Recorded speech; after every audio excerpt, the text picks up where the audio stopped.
큰 기쁨의 소식, 큰 기쁨의 소식이라는 제목으로 하나님의 말씀을 전하도록 하겠습니다. 여러분 최근에 좀 기쁜 소식 들은 거 있으세요? 만약에 여러분이 집에서 이제 밥을 먹고 있는데 갑자기 아빠가 혹은 남편이 헐겁지겁 들어오면서 좋은 소식 있어! 라고 했을 때 여러분 그 소식이 좀 어떤 소식이었으면 좋겠어요? 우리 막내 이번에 대학 합격했대. 그 소식일 수도 있고 우리 첫째 딸 이번에 취업에 성공했대. 그런 소식일 수도 있고 뭐 여러 가지 좋은 소식일 수 있잖아요. 저도 한번 상상을 해봤어요. 제가 이제 집에서 이제 말씀을 준비하고 있는데 제 아내가 막 급히 막 뛰어와서 여보 좋은 소식 있어. 그때 이제 제가 듣고 싶었던 소식은 어떤 소식이었냐면 여보 나 로또 당첨됐어. 할렐루야. 제가 물어볼 거 아니에요. 얼마? 5천 원, 5천억, 5천 원, 5천 원. 그래 축하해. 약간 이런 생각을 한번 좀 해봤습니다. 조금 된 조사기는 하지만 잡코리아에서요 직장인들을 대상으로 어떤 소식을 들었을 때, 어떤 말을 들었을 때 가장 기뻤던 순간 조사를 했는데요. 5위부터 소개를 하겠습니다. 5위는요 상사의 칭찬입니다. 어떤 일을 했을 때 윗사람이 칭찬받을 때 굉장히 기쁘다고 합니다. 혹시 우리 성도님들 중에서 직장에서 좀 높은 위치에 있으면요 밑에 분들 좀 많이 칭찬을 해주십시오. 네 번째는요 업무 목표 달성입니다. 어떤 업무가 있잖아요. 그럼 목표가 있잖아요. 달성했을 때 굉장히 기쁘다고 합니다. 저도 이제 우리 교육자 회의를 하면서 제가 그런 얘기를 했어요. 우리 출석입니다. 출석 교인이 100명 넘으면 제가 크게 한턱 쏘겠다라고 했어요. 지난주에 95명이 출석을 했습니다. 그래서 우리 엄전사님이요 칼을 갈고 있어요. 막 그러고 있어요. 그래서 저한테 그러더라고요. 약간 옆으로 쳐다보면서 목사님 비싼 것도 돼요? 그래, 예, 비싼 것도 됩니다. 예, 비싼 것도 됩니다. 그래서 제가 보면 안 채워지면 당근에서 모집을 해서라도 이렇게 사람을 앉혀놔서 100명을 채우실 것 같은데 어쨌든 업무 목표가 달성됐을 때 기쁘다고 해요. 3위는 뭘까요? 보너스. 원래 있는 거 말고요. 추가적으로 나오는 보너스 나올 때 기쁘고요. 두 번째는 휴가입니다. 휴가. 원래 있는 휴가 아니고요. 그리고 어떤 휴가가 좋으세요? 유급 휴가. 할렐루야. 네, 유급 휴가. 네, 유급 휴가. 네. 1위는요. 뭐니 해도 머니가 좋은가 봅니다. 네, 연봉이 인상됐을 때 직장인들이 가장 기쁘다고 합니다. 여러분들은 좀 어떠세요? 최근에 들었던 소식 중에서 여러분의 마음을 기쁘게 했던, 여러분의 마음을 들뜨게 했던 그런 소식들이 좀 있으십니까? 네, 자녀들이 잘 되고 또 어떤 여러 가지 어떤 뭐 대학 합격이라든가 취직이라든가 여러 가지 그런 소식들이 들려올 때 저도 참 기쁩니다.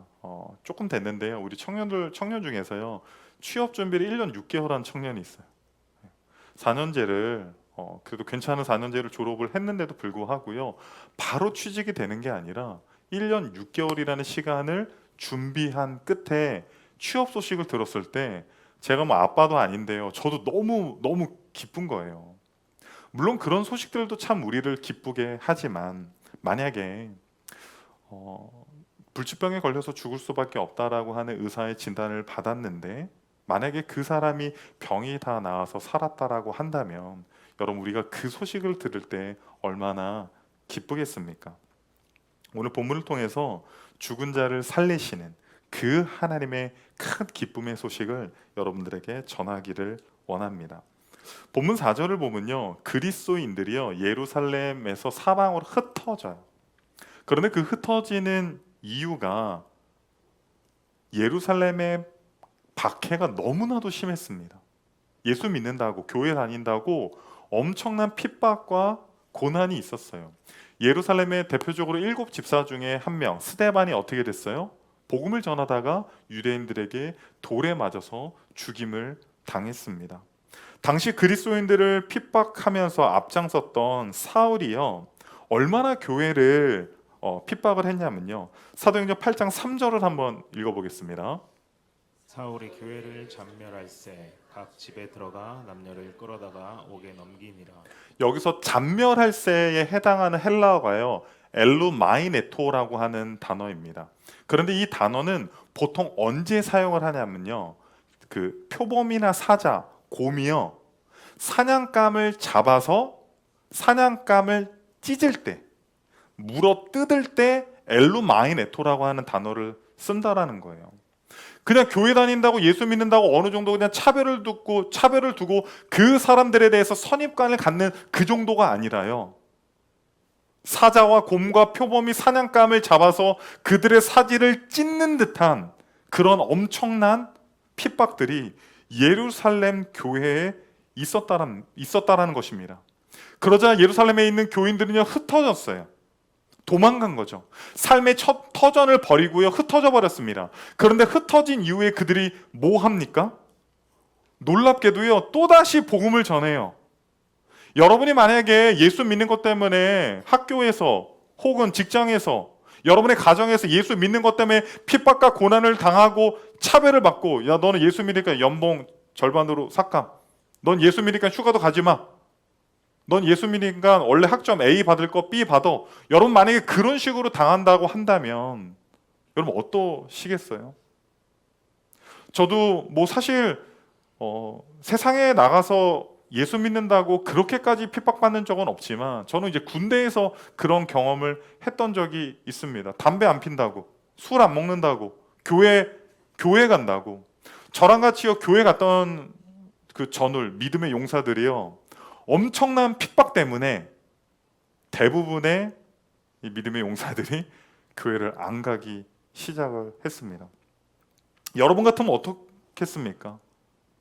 단순히 사람들의 선입관이 아니라 엘루마이네토, 사지가 찢겨지는 그런 고난이 있다라고 한다면, 삶의 터전에서 흩어져야 하는 그런 어려움이 있다라고 한다면, 여러분 다른 곳으로 가서 어떻게 하겠어요? 아, 교회 다니니까 안 되겠네, 예수 믿으니까 안 되겠네 라고 생각하시지 않겠습니까?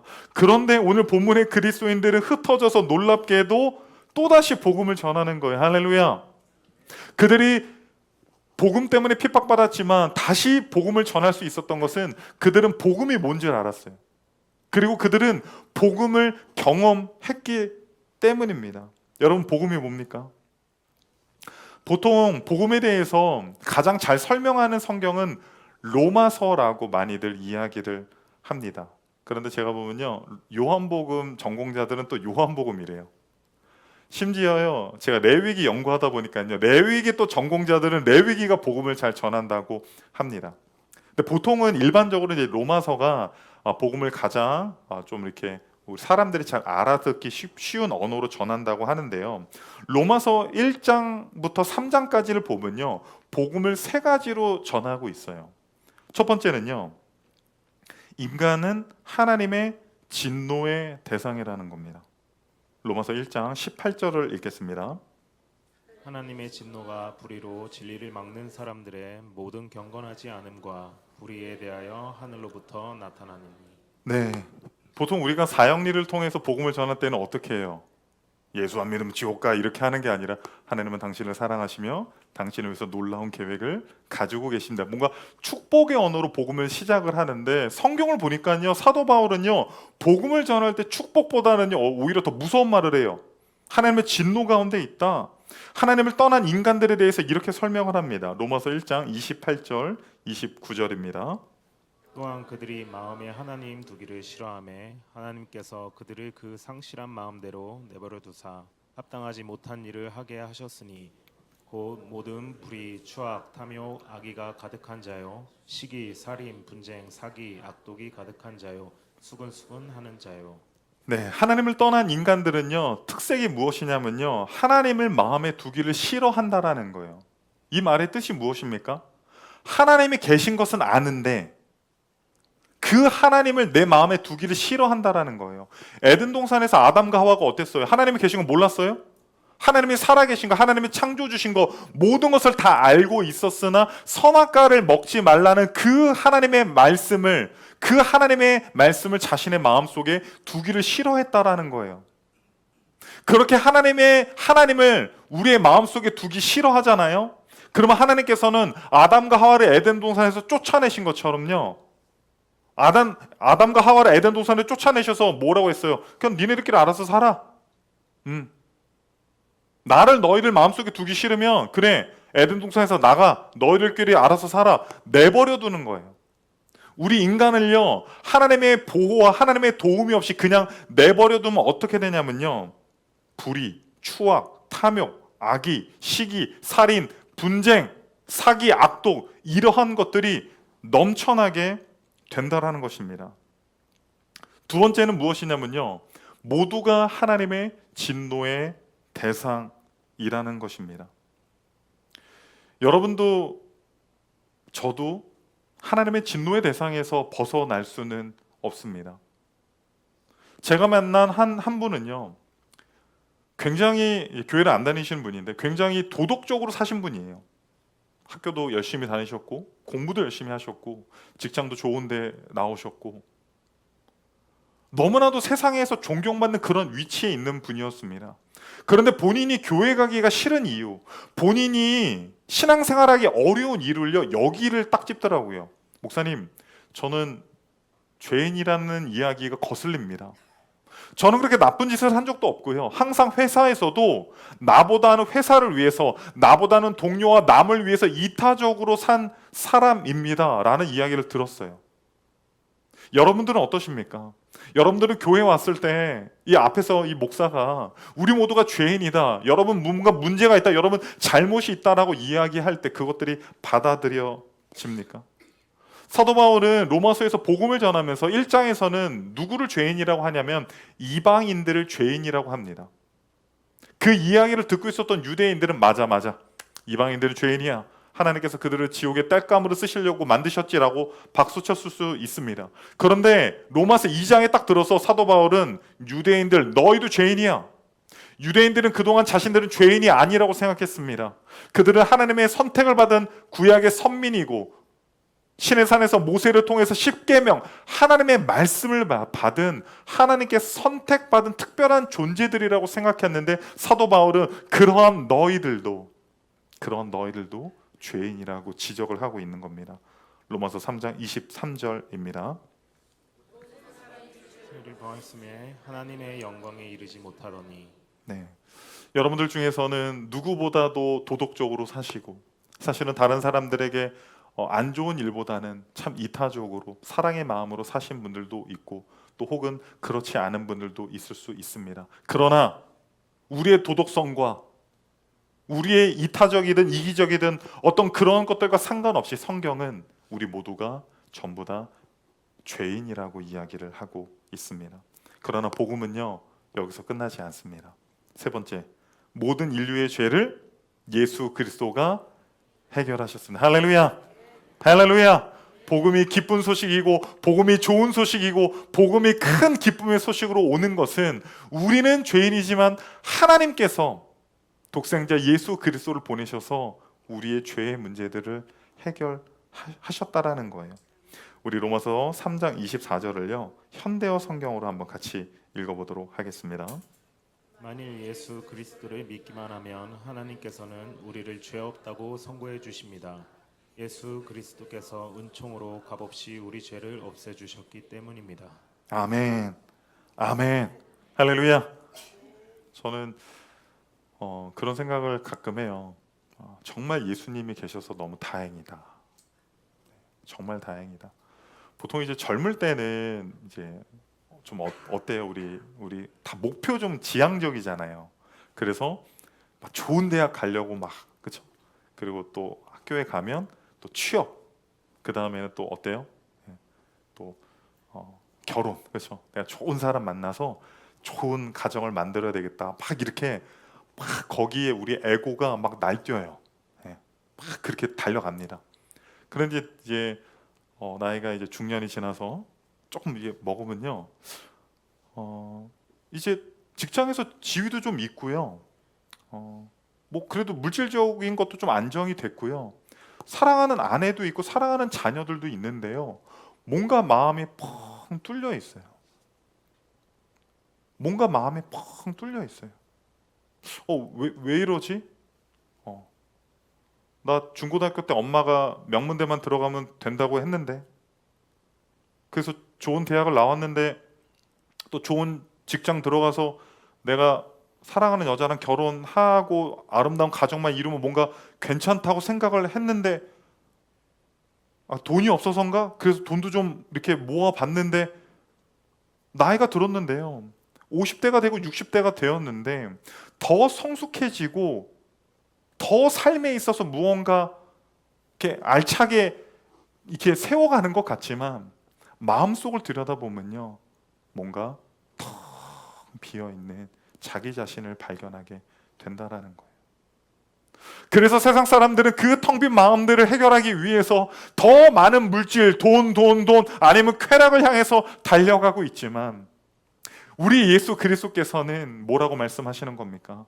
에덴 동산에서 쫓겨난 아담과 하와에게 필요한 것은 물질과 성공과 이 세상의 쾌락이 아닌 다시 에덴으로 돌아가서 그 마음 가운데 예수 그리스도의 마음, 십자가로 그 뻥 뚫린 마음들이 채워져야 함을 우리들에게 이야기하고 있다라는 사실입니다.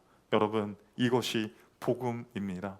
예수 그리스도께서는 우리의 공허한 마음뿐만 아니라 우리의 모든 문제들을 해결하실 수 있습니다. 믿으십니까? 중세 시대에요, 만병통치약으로 여겼던 유럽 사람들, 그러니까 유럽 지역에서 막 열풍이었던 무미야라고 하는 만병통치약이 있습니다.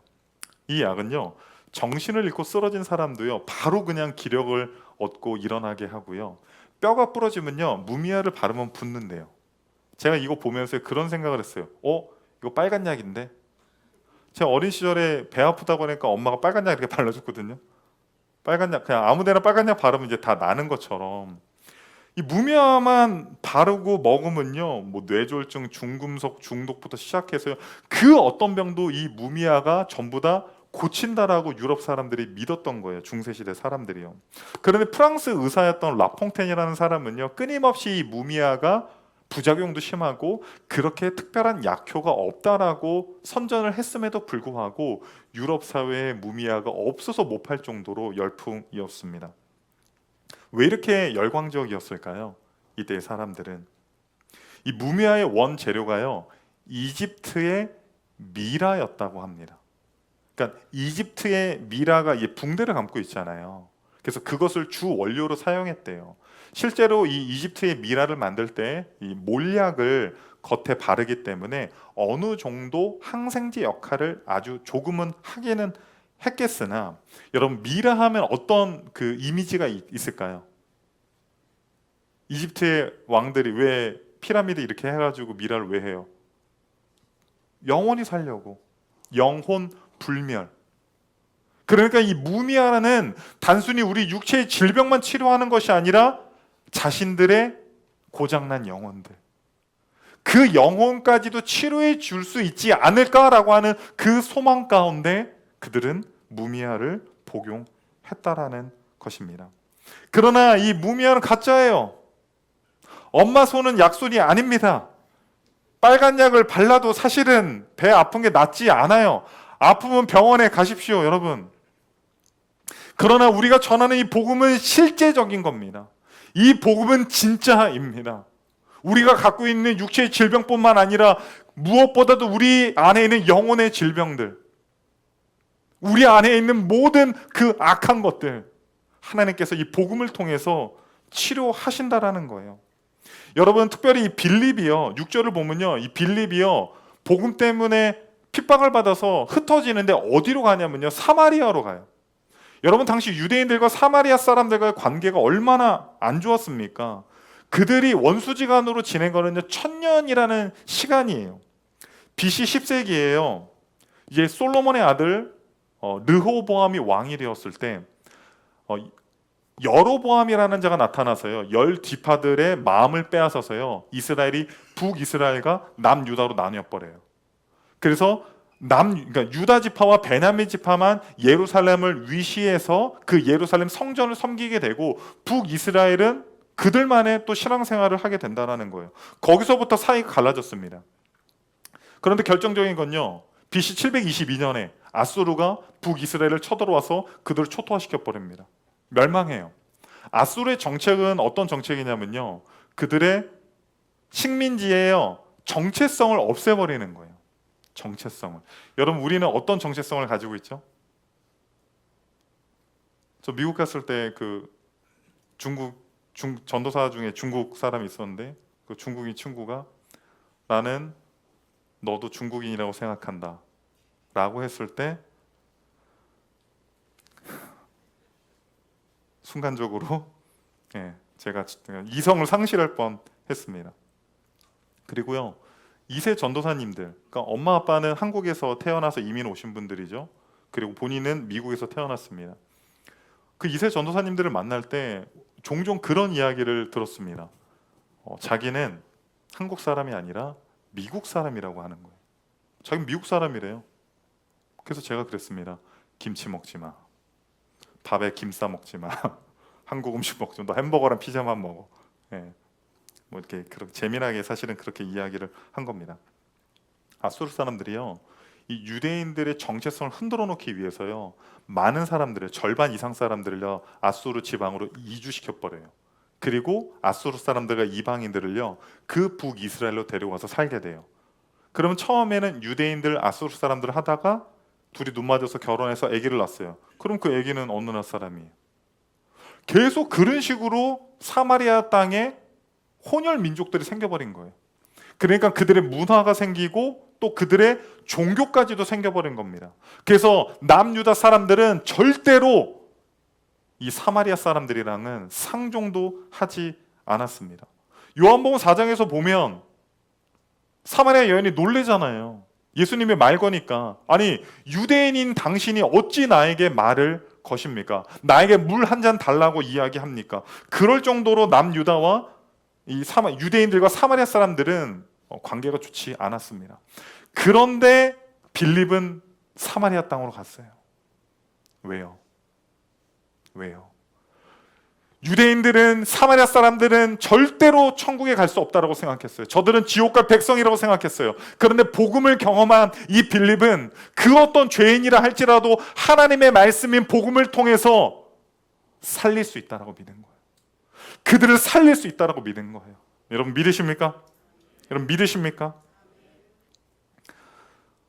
에스겔 37장을 보면 여러분들이 잘 아시는 에스겔 골짜기에 대한 그 이야기 있잖아요. 마른 뼈가 살아나고 그 이야기가 있는데요. 하나님께서 한 골짜기로 데려가서 이제 에스겔에게 저 뼈들을 보고 이제 이야기를 하는 겁니다. 에스겔아, 이 뼈들이 능히 살 수 있겠느냐? 그렇게 에스겔이 뭐라고 이야기합니까? 주 여호와여, 주께서 아시나이다. 그런데 에스겔이요, 하나님이 세 번 물어보시는데 에스겔이 그 이야기를 할 때요, 하나님을요 좀 바꿔서 불러요. 첫 번째는 아도나이, 주님이 아십니다라고 해요. 두 번째는 여호와께서 아십니다라고 해요. 세 번째는 당신이 아십니다라고 이야기를 합니다. 왜 그랬을까요? 우리 에스겔 37장 4절에서 5절을 읽겠습니다. 또 내게 이르시되 너는 이 모든 뼈에게 대언하여 이르기를 너희 마른 뼈들아 여호와의 말씀을 들을지어다. 주 여호와께서 이 뼈들에게 이같이 말씀하시기를 내가 생기를 너에게 들어가게 하리니 너희가 살아나리라. 할렐루야. 여러분, 죽은 사람을 살리는 것도 아니라 뼈래요. 뼈를 하나님이 살릴 수 있나요? 여러분 믿으십니까? 에스겔이 주 여호와께서 아십니다라고 고백했던 건 무엇이냐면, 내가 선지자니까, 내가 능력 있는 선지자니까 내가 할 수 있습니다라가 아니라 주 여호와께서만 이 완전히 죽은 이 뼈들을 하나님은 살리실 수 있다라고 믿은 겁니다. 할렐루야. 믿으십니까? 여러분 1203 전도하면 되긴 뭘까 돼요. 여러분 전도해 보셔서 아시죠? 뼈들을 만나게 돼요. 뼈들을, 차디찬 뼈들을 만나게 돼요. 여러분 지난주에 선물 사가서 주셨어요? 우리 11월 3일 날 우리 교회 올래? 그 남편 좀 교회 데리고 오시죠. 아직이요. 저 자녀들 좀 교회 데리고 오시죠. 강요하지 말래요. 전도하잖아요. 솔직히 말하면요, 전도하면 됩니다가 아니라 전도하면 뼈들을 만나게 돼요. 그리고요, 우리 어때요? 낙심하게 돼요. 그래서 보니까요, 어떤 분들이랑 얘기하니까요, 벌써 전도를 포기했습니다. 아유, 주님께서 하시겠죠. 예, 아유, 주님 역사하시겠죠. 이거는 자기가 안 하겠다라는 거예요. 자기가 안 하겠다라는 거예요. 나는 포기했다라는 겁니다. 그런데 여러분, 우리 모두가 다 예수 믿는 사람들인데요, 제가 하나만 질문할게요. 여러분 사람 때문에 예수 믿는 사람 있으세요 혹시요? 아무도 없어요. 우리 모두는요, 성령이 역사하셨기 때문에, 우리 모두는 그 복음의 능력 때문에 우리 모두가 하나님을 믿게 된 것 아닙니까? 할렐루야. 그렇다고 한다면 물론 우리가 막 그 사람에게 좀 잘하기도 하고 막 자존심도 조금 내려놓고 막 시간과 물질을 쓰기도 하고 막 이렇게 하기도 하겠지만, 어떠한 우리의 능력이 아니라 마른 뼈와 같은 그들을 살릴 수 있는 것은 우리의 능력이 있는 것이 아니라 마른 뼈들을 보면서 주님께서 하실 수 있습니다라고 했던 그 에스겔 선지자의 외침. 사마리아인들은 죽을 수밖에 없는 아수르 사람들과 혼혈이니까, 저들은 우리들과 같은 선택받은 유대인들이 아니니까 저 사마리아 백성들은 당연히 지옥의 땔감으로 하나님께서 쓰실 거라고 생각했지만, 그러나 빌립은 달랐다라는 거예요. 사마리아 땅에 가서 복음을 전하자 어떤 일이 생깁니까? 귀신이 떠나가고 중풍병자가 낫고 수많은 사람들이 주 여호와께로 돌아가는 놀라운 역사들이 있게 된 겁니다. 사랑하는 여러분, 우리가 하는 게 아니에요. 우리가 하는 게 하나님이 하시는 겁니다. 제가 이제 신대원을 다니의 시기에는 한국 교회는 소위 말해서 한풀 꺾였을 때입니다. 네, 한풀 꺾였을 때. 그래서 제가 이제 대학원에 있을 때 대부분의 목사님들이요, 이제 학교에 와서 설교를 하실 때 이런 얘기를 많이 하셨어요. 한국 교회 끝났다. 한국 교회 끝났다. 그리고 어떤 목사님들은 촛대가 옮겨졌다 이런 얘기를 많이 하셨어요. 도대체 그 촛대는 어디 있었는지, 또 어디로 옮겨졌는지 그런 얘기를 많이 하셨어요. 그러니까 오시는 목사님들마다 그런 얘기를 하니까 전도사들이 그 얘기 듣고 또 교회 가서 뭐 막 그래서 그런 설교들이 되게 많이 있었습니다. 근데 제가 성경을 계속 보고 읽고 제 안에 드는 생각은 어떤 생각이냐면요, 물론 그래프상으로 보면요 8, 90년대의 한국 교회는 엄청나게 부흥했습니다. 네, 그건 사실입니다. 그리고 지금도 교회 성장학자들은 폐교회들이 너무나도 많이 있고 없어지는 교회들이 너무나도 많고 목회 현실들이 어렵고, 그리고 지금 MZ세대들은 교회에 대해서 엄청나게 적대적이라고 합니다. 그러면서 목회하기 어렵다는 얘기를 뭐 너나 할 것 없이 다 해요. 근데 저는 그런 이야기를 들을 때마다 이런 생각을 하는 거예요. 70년대, 80년대, 90년대 하나님은 전능하신 하나님인데, 이제 하나님도 나이를 어느 정도 먹어서 무릎도 좀 아프시고, 아야 예전 같지가 않다야. 옛날에는 막 사람들도 일어나고 막 그랬는데, 막 하나님이 그런 하나님이냐라는 거예요. 예전에 목사님들은 능력이 있었는데 지금의 목사님들은 능력이 없냐, 그런 겁니까? 그 목사님들이 능력이 있어서가 아니라 전능하신 하나님께서 은혜를 주셨기 때문에 아닙니까? 그 복음의 능력이 있었기 때문에 아닙니까? 저는 지금도 하나님은 전능하시다고 믿습니다. 저는 제가 설교를 잘해서 누구를 변화시킬 수 있다고 생각하지 않아요. 하나님이 역사하셔야 된다고 생각합니다.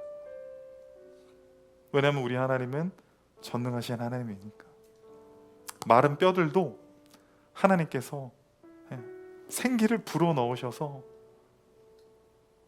마하나임, 엄청난 하나님의 군대로 만들 뿐만 아니라 저 사마리아 땅에 있는 사람들은 안 돼. 목사님 우리 남편은 안 되는 것 같아요. 우리 자녀들은 아직 준비가 좀 안 된 것 같아요. 누구야 너 그때 친구들 데리고 오기로 했니? 친구들이 안 온대요. 예, 마른 뼈들 같습니다. 사마리아 사람들 같습니다. 그런데요, 제가 믿는 건요 복음의 능력입니다. 복음의 능력은 2000년 전 빌립을 통해서 사마리아에 전파됐을 때 그 복음의 능력이 있었던 것처럼 지금 2024년 대한민국 땅에서 우리 역시도 빌립과 같은 마음으로 복음을 전한다고 한다면 하나님이 하시면 됩니다. 하나님이 하시면 됩니다. 하나님이 하시면요, 한풀 꺾였고 촛대가 옮겨졌고 점점 어두워지고 망해가는 한국 교회도 살아날 수 있습니다. 우리의 가정도, 아무런 소망이 없는 것 같은 우리의 가정도요, 하나님께서 회복시킬 수 있습니다. 심지어 바늘 하나 들어갈 것 같지 않는 우리 직장에 있는 동료들, 학교에 있는 친구들, 하나님이 하시면 됩니다. 우리가 하는 것이 아니라 하나님께서 하시도록, 우리를 통해서 역사하시도록 간절히 믿음으로 나아가는 저와 여러분이 되기를 소망합니다. 할렐루야.